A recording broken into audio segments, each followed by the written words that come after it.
Bismillahirrahmanirrahim. Assalamualaikum warahmatullahi wabarakatuh. Salam sejahtera untuk kita semua. Apa kabar anak-anak? Semoga masih dalam keadaan sehat dan juga tetap semangat. Pada pertemuan kali ini yaitu KD 3.19 yaitu tentang penyusunan perjalanan dinas. Walaupun di sini tentang perjalanan dinas, namun nanti ke depannya dalam praktek-prakteknya kita akan mengerjakan suatu agenda kerja pimpinan dan juga agenda perjalanan dinas. Nah, itu dua praktek tersebut yang akan diujikan kepada kalian semua, yaitu uji LSP, gitu ya.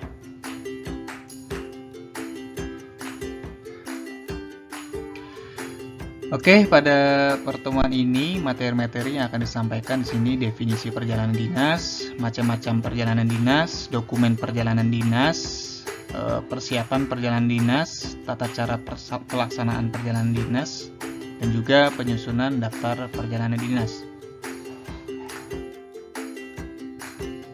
Apa itu perjalanan? Ini ada definisinya, perjalanan yang dilakukan oleh karyawan atau pegawai suatu perusahaan yang berkaitan dengan tugas pekerjaan kedinasan. Dan di sini tugas pekerjaan kedinasan adalah tugas pekerjaan yang berkaitan dengan kepentingan lembaga perusahaan yang bersangkutan. Jadi apabila karyawan atau pegawai tersebut ditugaskan ke tempat lain, maka dapat disebut sebagai perjalanan dinas. Namun perjalanan dinas di masing-masing perusahaan itu bisa dihitung tergantung dari jaraknya gitu ya. Rata-rata jarak sekitar 200 km atau 100 km tergantung dari kebijakan masing-masing perusahaannya. Di sini macam-macam perjalanan dinas ada dua, ditinjau dari wilayah tujuan dan juga ditinjau dari transportasi. Bila ditinjau dari wilayah tujuan, di sini ada perjalanan dinas dalam negeri dan juga perjalanan dinas luar negeri. Selanjutnya ditinjau dari transportasi, di sini ada perjalanan dinas melalui darat, melalui laut dan juga melalui udara, gitu ya. Selanjutnya adalah dokumen perjalanan bisnis atau dokumen-dokumen perjalanan dinas. Di sini terbagi menjadi dua. Yang pertama adalah dokumen internal, yang kedua adalah dokumen eksternal. Untuk dokumen internal di sini dokumen-dokumen yang dikeluarkan sehubungan dengan perjalanan dinas yang dikeluarkan oleh pihak perusahaan atau internal perusahaan atau di tempat pegawai atau karyawan itu bekerja. Sedangkan dokumen eksternal adalah dokumen-dokumen yang dikeluarkan di luar perusahaan atau lembaga tempat pegawai atau karyawan itu bekerja. Untuk dokumen internal di sini yang pertama ada surat tugas, lalu ada surat perintah perjalanan dinas, ada jadwal perjalanan dinas, petunjuk akomodasi, daftar nama dan nomor telepon yang mudah dihubungi. Ini sifatnya opsional, tidak harus semuanya, seluruhnya. Jadi disesuaikan dengan kebijakan masing-masing organisasinya. Yang berikutnya di sini ada paspor, lalu ada visa. Nah, nanti dua ini hal-hal yang memang sifatnya umum nih, sifatnya banyak dipakai, digunakan. Lalu ada juga kartu sehat atau yellow card, ada asuransi, ada KTP, fiskal, exit permit. Nanti ada penjelasannya, exit permit, tiket transportasi, lalu ada voucher penginapan. Ini tergantung dari perjalanannya kemana. Kalau dalam negeri itu tidak perlu menggunakan paspor gitu ya, tidak perlu menggunakan visa, tidak perlu menggunakan fiskal gitu ya. Fiskal itu persiapan terkait dengan pajak ya di sini. Terus tidak perlu juga ada exit permit. Exit permit itu untuk izin keluar dari suatu negara ke negara yang lain, gitu ya. Seperti itu. Next. Nah, di sini ada penjelasan dokumen eksternal, gitu ya. Dokumen eksternal di sini ada paspor. Di sini paspor itu terbagi menjadi beberapa paspor, gitu ya. Ada paspor biasa, paspor umum gitu ya, yaitu paspor yang sampulnya berwarna hijau. Nanti Bapak jelasin, ada warnanya kok, ada contohnya. Lalu ada paspor dinas, sampulnya warna biru. Ada paspor diplomatik. Ini paspor dinas, sebelumnya. Paspor dinas ini untuk pejabat-pejabat pemerintahan ya. Gitu ya. Kalau terkait dengan pejabat-pejabat di sektor swasta gitu ya, perusahaan-perusahaan, itu tidak perlu menggunakan paspor dinas dan tidak ada gitu ya. Menggunakannya paspor biasa. Lalu ada paspor diplomatik. Di sini paspor yang digunakan oleh pejabat diplomatik, dubes, kedubes. Nah, itu menggunakannya paspor diplomatik warna hitam. Lalu kalau dulu itu ada paspor haji khusus gitu ya, bersampul warna coklat di sini. Kalau sekarang untuk paspor haji itu sudah menggunakan paspor biasa gitu ya di sini.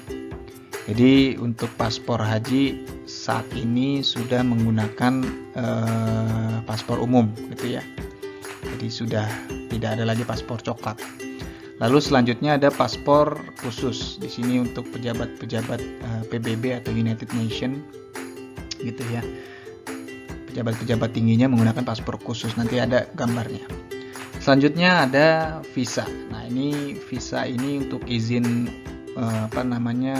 ke negara-negara tertentu gitu ya, menggunakan visa, izin singgah bisa gitu ya.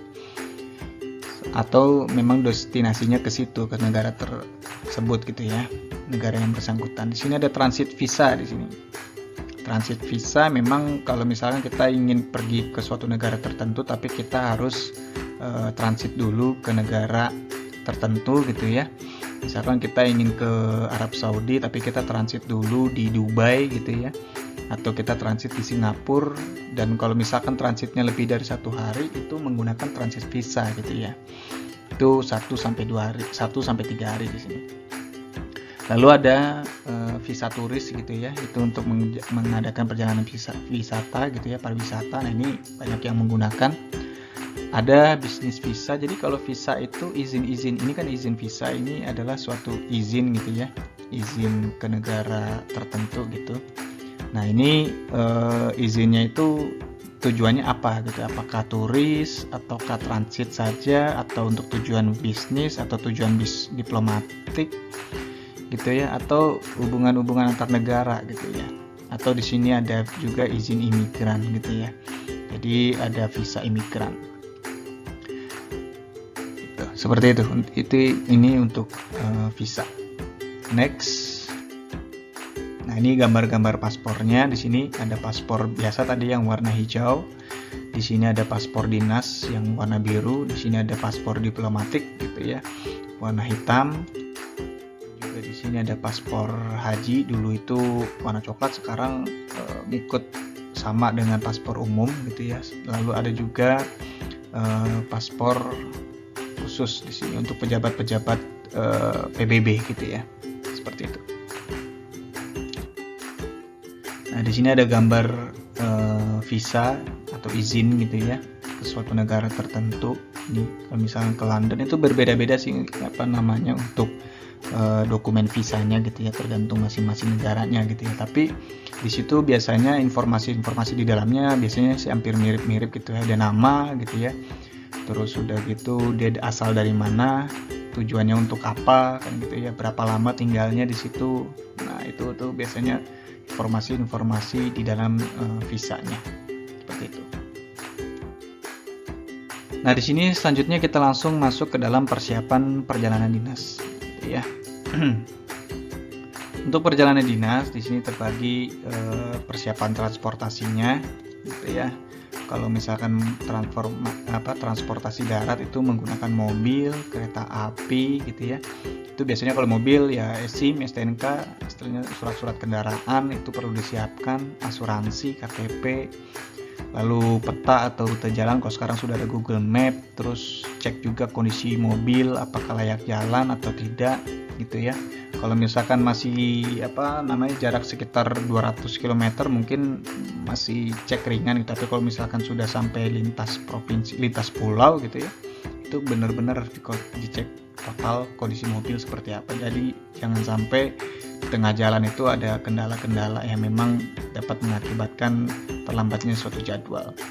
Lalu di sini ada jadwal pertemuannya, dicek kembali nomor telepon yang dituju, alamat perusahaan yang dituju gitu ya. Terus hal-hal yang perlu dipersiapkan kembali adalah kelengkapan surat-surat yang diperlukan pimpinan atau dokumen-dokumen gitu ya. Bila mengantarkan dokumen, maka dokumen itu harus disiapkan. Next, kereta api, ya pasti tiket gitu ya, tiket kereta, terus KTP dan dokumen-dokumen pribadi serta dokumen-dokumen kedinasannya juga harus disiapkan. Di sini jadwal keberangkatan dicek gitu ya, tujuannya kemana, sudah sesuai belum gitu ya, konfirmasi. Terus lanjut lagi di sini memeriksa kembali jadwal pertemuan gitu ya. Terus lanjut mencatat nomor teleponnya gitu. Next, kelengkapan surat-surat yang diperlukan, ini mirip-mirip sama mobil juga sama. Yang berikutnya terkait dengan transportasi laut, di sini tiket kapal laut juga disiapkan. Terus konfirmasi kepada petugas pelabuhan. Terus di situ bila ke luar negeri maka ya pasti ada paspor dan juga visanya itu disiapkan. Lalu juga di sini dapat disiapkan mata uang asing yang dituju gitu ya, dan juga traveler check gitu ya, cek yang digunakan untuk bepergian ke luar negeri gitu ya, yang memang berlaku di luar negeri. Lalu di sini kelengkapan surat-surat yang diperlukan jika menyerahkan dokumennya disiapin. Lalu bila ada penjemputan maka dicek nomor telepon penjemputnya bagaimana gitu ya. Bila sendiri ya kita harus sudah tahu apa yang perlu dilakukan ketika sudah sampai di tujuan. Selanjutnya transportasi udara, di sini pasti juga sama, tiket pesawat. Lalu di situ bila ke luar negeri paspor, visa, terus juga mata uang asing dan traveler check. Lalu di situ pastikan barang-barang itu tidak melebihi berat maksimum. Nah, karena di pesawat itu ada berat ada limit berat yang boleh dibawa gitu ya. Sekitar 20 kg gitu ya.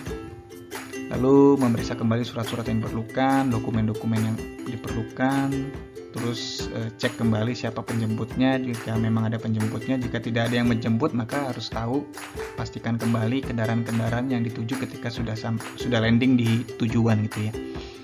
Lalu di sini rencana perjalanan seperti apa. Nah, itu hal-hal yang perlu dipersiapkan.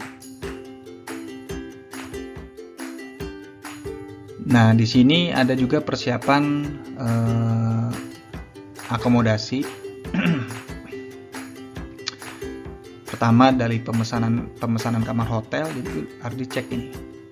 Gitu ya, bisa dikonfirmasi kembali sehari sebelumnya melalui telepon bisa, fax juga bisa, atau pesan langsung dengan menggunakan KTP atau via web gitu ya, bisa. Selanjutnya ada check-in. Nah, ini juga harus paham gitu ya kapan jadwal check-in. Biasanya check-in untuk terus check-in dan check-out lah gitu ya. Dan biasanya di hotel itu hitungannya itu check-out itu jam 12 siang. Jadi walaupun Anda atau kamu semua itu datang jam 10, jam 9, itu check-out itu dihitungnya jam 12 siang. Jadi sayang banget kalau misalkan pemesanan tiketnya jam hari Senin misalkan ya, tapi kamu tiba di sana itu jam 10 pagi gitu ya, sayang gitu ya, hanya dapat beberapa jam saja. Siang itu sudah harus check out gitu ya, maksimal sampai jam 2 lah gitu. Sebenarnya sih jam 12, tapi biasanya antara jam 12 sampai dengan jam 14 itu biasanya cleaning service-nya membersihkan sisa atau bekas penyewa sebelumnya kan gitu. Jadi biasanya jam 12 itu udah harus check out gitu ya. Kalau misalkan tidak check out di jam 12 akan dihitung 1 hari kemudian gitu ya, akan dihitung penuh gitu ya untuk pembayaran extension gitu ya. Lalu di sini juga lihat cara pembayarannya gitu ya. Biasanya kalau sekarang itu cara pembayarannya sudah online gitu ya. Transfer gitu, tidak harus ke bank gitu ya, tapi kamu bisa lewat mobile banking, bisa lewat ATM juga bisa, seperti itu. Terus di cross check. Ini ada jenis-jenisnya, ada hotel, ada motel, ada hostel, lodgement, mansion, mess, bungalow. Ini ada perbedaannya nih. Kalau hotel ya akomodasi yang digunakan satu bangunan itu biasanya beberapa kamar gitu ya. Itu untuk hotel. Di situ ada jasa pelayanan penginapannya, makan, minum, jasa lainnya yang umum lah gitu ya. Lalu juga di situ ada juga motel, penginapan-penginapan yang dilengkapi dengan tempat parkir kendaraan. Ya, hotel juga ada tempat parkir kendaraan. Kalau motel biasanya sih yang lebih tertutup lah tempat parkirnya gitu ya. Jadi satu rumah gitu, satu rumah biasanya di sini ada tempat parkirnya gitu ya.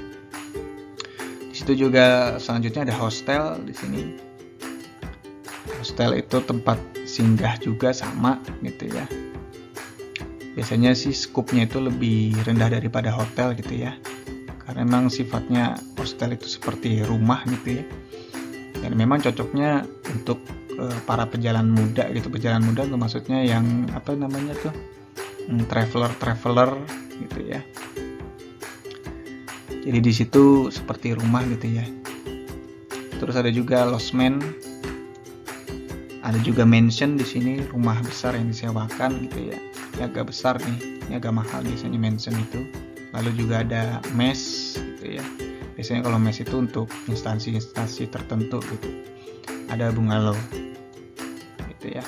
Biasanya kalau bungalow itu yang dekat-dekat wisata tuh bungalow, rumah-rumah kecil gitu ya. Next. Nah, di sini ada jenis-jenis hotel. Di situ ada resort, ada city hotel, airport hotel, urban hotel, suburb hotel. Nah, ini kamu cukup baca aja di situ. Lalu ada jenis-jenis hotel menurut waktu. Kalau tadi kan menurut letak bangunannya gitu ya. Misalkan resort gitu ya, biasanya di kawasan objek-objek wisata. Kalau city itu di tengah-tengah kota. Biasanya kalau yang untuk perjalanan dinas itu biasanya sekitar ini nih, city hotel, biasanya di tengah-tengah kota gitu ya. Karena memang klien-klien atau yang dituju itu kalau memang tujuannya bisnis itu biasanya di kotanya. Terus ada airport hotel yang memang di sekitar bandara, ini banyak, di Cengkareng juga banyak.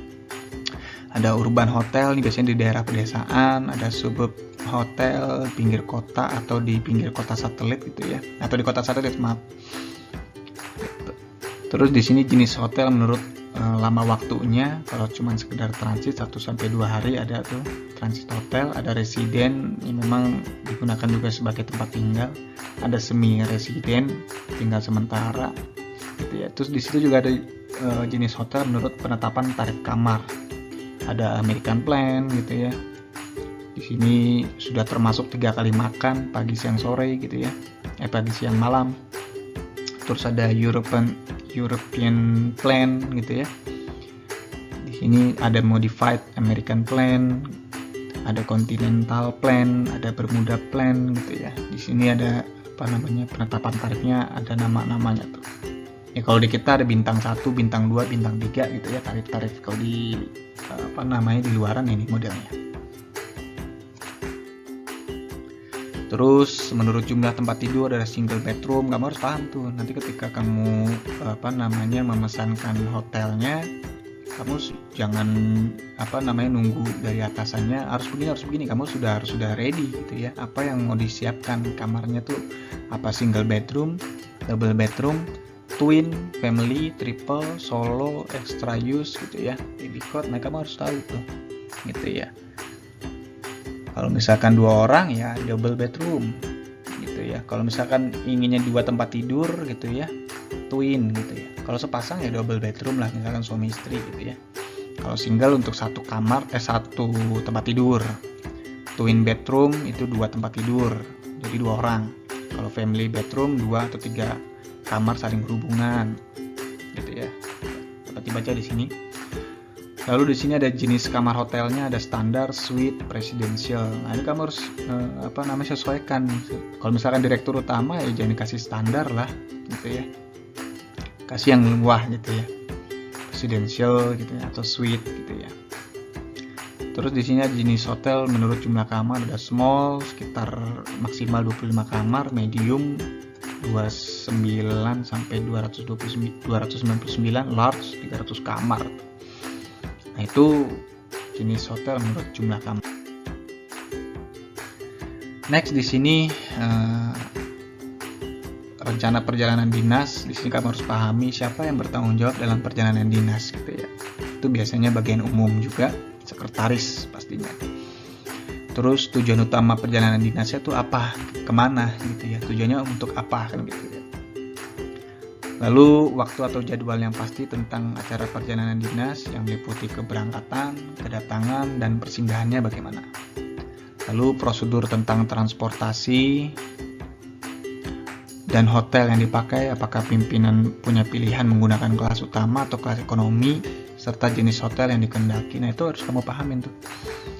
Terus jumlah uang perjalanan yang akan diperoleh oleh seorang pimpinan, terus cara pemesanannya, terus custom regulation itu peraturan kepabeanan gitu ya. Biasanya di bandara-bandara atau di pelabuhan-pelabuhan itu kamu harus pahami peraturan-aturan di sana seperti apa. Apa yang boleh dibawa, apa yang nggak boleh dibawa, kamu harus pahami. Gitu ya. Terus sistem bagasinya bagaimana gitu, berapa kilogram maksimal kan gitu, kalau misalkan dalam negeri atau luar negeri gitu ya. Terus penggantian ongkos perjalanannya bagaimana, kamu harus pahami gitu ya. Apakah reimburse gitu ya. Reimburse itu penggantian, jadi kamu pakai dulu uangnya, pakai uang pribadinya masing-masing gitu yang melakukan perjalanan dinas. Nanti ketika kembali ke perusahaannya diganti. Nah, itu reimburse. Ataukah langsung dari awal langsung diberikan uangnya kan gitu. Terus dokumen atau materi apa saja yang perlu disiapkan, nah itu juga kamu harus pahami. Oke, selanjutnya adalah istilah-istilah dalam reservasi tiket. Di sini ada namanya pembelian tiket seperti biasa. Kamu sudah bisa lah online offline gitu ya. Kalau online ya menggunakan tiket.com. Terus ada Tokopedia juga menjual gitu ya. Banyak lagi gitu ya. Di sini juga ada namanya reconfirmation. Di sini mengkonfirmasi ulang. Biasanya kalau udah 2 hari 3 hari sebelumnya kita konfirmasi untuk apakah jadwalnya ada perubahan atau tidak. Kita memastikan kembali gitu ya. Jika memang tidak ada, kita langsung hubungi biro jasanya atau maskapai yang dituju gitu ya, untuk memastikan jadwalnya tetap masih on schedule gitu ya, sesuai jadwal.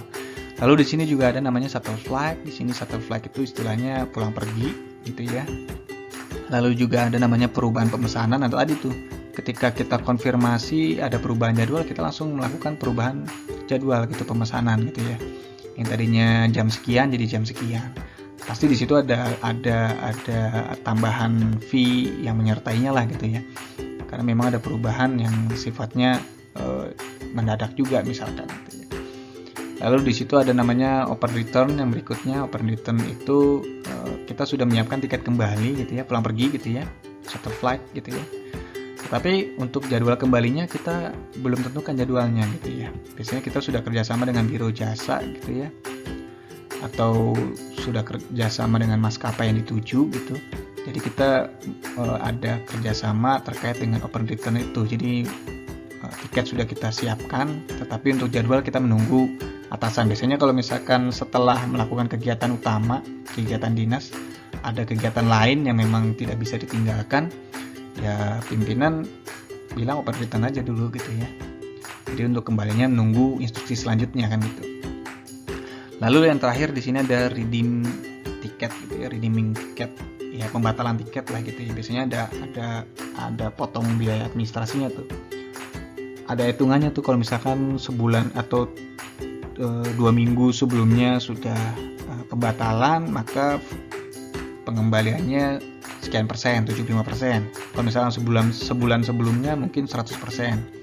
Atau kalau misalkan kurang dari 7 hari, misalkan 3 hari atau 4 hari, itu 50%. Nah, itu tergantung biro jasanya gitu ya. Seperti itu. Selanjutnya juga yang perlu disiapkan ada namanya biaya perjalanan dinas. Jadi persiapan keuangan kamu harus pahami. Biaya transportasinya berapa, kamu harus hitung di situ. Akomodasinya berapa. Terus kalau acara kegiatan kontribusinya bagaimana gitu ya. Biaya kegiatannya bagaimana. Uang saku, uang lamsam, jadi langsung pajak langsungnya juga di-include di dalam satu uang sakunya itu. Atau ada biaya lain-lain gitu ya. Nah, di sini ada alat pembayarannya, ada uang tunai, kartu kredit, traveler check, LC. Itu kamu juga harus pahami. Di materi keuangan kamu mungkin sudah mempelajari ini gitu, alat-alat pembayaran seperti itu. Bapak jadi nggak perlu jelasin secara detail untuk menghemat waktu juga. Lanjut lagi. Oke, Oke, yang selanjutnya tata cara persiapan perjalanan dinas. Jadi di sini ada yang menyelenggarakan perjalanan dinas gitu ya. Di sini terbagi menjadi 3 nih. Ada divisi perjalanan gitu, biasanya ada bagian tersendiri di dalam satu perusahaan tersebut yang memang salah satu kegiatannya mengurusi ini gitu ya, perjalanan gitu ya. Bagian umum biasanya, general affair. Lalu di situ juga bisa langsung melalui travel bureau gitu ya, ada biro perjalanan gitu. Jadi misalkan dari perusahaan itu entah bawahannya gitu langsung hubungi aja biro perjalanan, jadi mereka yang ngurus semuanya kan gitu ya, dari mulai kedatangan, penjemputan sampai ke hotel segala macam full. Dan berikutnya, nah ini tugas kamu nih selaku calon sekretaris atau administrasi kantor gitu ya. Nah ini ngurus ini juga nih, kamu ngurusin itu semua. Waktu dulu Bapak di perusahaan tuh memang ada bagian tersendiri sih, bagian umumnya gitu ya, mengurusi semuanya tuh dari mulai hotelnya, terus tiket pesawatnya gitu ya, terus penjemputannya. Nah, tapi kita sebagai bawahannya misalkan ya, kita juga memberikan informasinya gitu ya. Saya maunya jam sekian sampai jam sekian. Terus udah gitu di hotel di sekitar ini, di sekitar lokasi ini kan gitu ya. Jadi harus memberikan informasinya secara valid seperti itu. Selanjutnya di sini ada penyusunan daftar perjalanan dinas. Di sini harus dicek kembali waktu keberangkatannya kapan, tempat tujuannya, jangka waktu perjalanannya, transportasinya mana nih, darat, laut atau udara atau dua-duanya gitu ya. Darat dan juga laut misalkan. Atau udara dan juga darat misalkan kan gitu ya. Jadi harus pahami. Lalu tujuan perjalanan dinasnya bagaimana, kapan selesai, waktu kembalinya bagaimana. Nah, itu harus diketahui dalam penyusunan daftar perjalanan dinas. Jadi penyusunan daftar perjalanan dinas itu manfaatnya pekerjaan-pekerjaan yang penting ya terselesaikan lah dengan baik kan gitu, karena sudah kita inventarisir gitu ya apa saja yang harus dilakukan. Lalu menghemat tenaga dan waktu, karena kita ketika tidak ada penyusunan daftarnya gitu ya, kita jadi tergesa-gesa, terburu-buru, dan juga kita nggak tahu mana duluan yang harus dilakukan kan gitu, jadinya nggak sistematis lah gitu ya. Terus jadi ada untuk pertanggungjawaban kerja gitu, setelah selesai dilakukan kita langsung membuat pertanggungjawaban kan gitu ya. Terus di sini daftar perjalanan dinasnya terdiri dari waktu keberangkatan, tempat tujuannya, terus jangka waktu perjalanannya berapa lama, jenis transportasinya, tujuannya apa, kapan selesainya. Nah itu harus dipahami dalam penyusunan daftar perjalanan dinas. Lalu cara penyusunannya gimana kan gitu ya. Ya kita klasifikasikan aja pencatatannya, yang perlu dikerjakan apa-apa dulu kan gitu ya. Terus yang penting yang berkaitan dengan urusan perjalanan dinas kita catat. Terus pencatatan pekerjaan mendesak, jangka pendek, jangka menengah, dan panjang itu menentukan prioritasnya tuh yang mana dulu. Lalu di situ menyelesaikan pekerjaan berdasarkan prioritas, ini hubungannya dengan yang di atas tadi tuh. Gitu. Terus fungsinya untuk apa sih perjalanan dinas? Ya pedoman perjalanan kan gitu ya. Jadi jangan sampai ketika sudah dilakukan perjalanan bingung apa yang harus dilakukan lagi. Setelah dari sini ke sini mau ngapain lagi kan gitu. Jangan sampai pimpinan seperti itu. Terus sebagai petunjuk pengganti pimpinan yang melakukan perjalanan. Terus sebagai pedoman dalam menangani administrasi pimpinan. Jadi memang intinya sih sebagai pedoman. Dari keseluruhannya itu untuk pedoman yang melakukan perjalanan dinas gitu ya. Dan memang berikutnya sebagai pertanggungjawaban gitu ya, sebagai bukti pelaksanaannya. Mungkin itu saja yang bisa Bapak sampaikan gitu ya. Tapi terkait dengan KD ini ada 2 kegiatan yang harus kalian kuasai. Yang pertama itu adalah agenda kerja pimpinan, yang kedua agenda perjalanan dinas. Nah, 2 kegiatan ini merupakan salah satu ujian kamu untuk LSP gitu ya, untuk mendapatkan sertifikasi gitu ya. Dan di dalam uji kompetensi atau uji LSP tersebut harus 100% gitu ya. Tidak, andaikan salah satu aja itu dianggapnya tidak 100% dan dianggapnya belum lulus, belum kompeten gitu ya. Jadi ketika dalam ujian LSP itu hanya kriterianya hanya 2 gitu ya.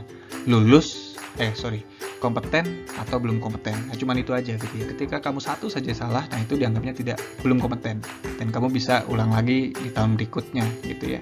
Dan kalau misalkan ikut di tahap selanjutnya gitu ya, di tahun berikutnya gitu, itu kamu bayar sendiri gitu ya. Tapi kalau sekarang itu sudah ditanggung oleh sekolah gitu, pemerintah. Mungkin itu aja yang bisa Bapak sampaikan. Tolong kamu buka-buka juga di internet bagaimana penggunaan agenda kerja pimpinan, agenda perjalanan dinas, itu banyak di internet. Kamu tinggal buka, ketik di Google agenda kerja pimpinan, itu udah banyak tuh contoh-contohnya gitu ya. Terus contoh penggunaannya, bahkan di YouTube pun ada, di video-video yang lain di sekolah-sekolah lain sudah menjelaskan tata cara penggunaannya gitu ya, tata cara pengerjaannya. Mungkin itu aja yang bisa Bapak sampaikan. Wabillahi taufiq wal hidayah. Wassalamualaikum warahmatullahi wabarakatuh.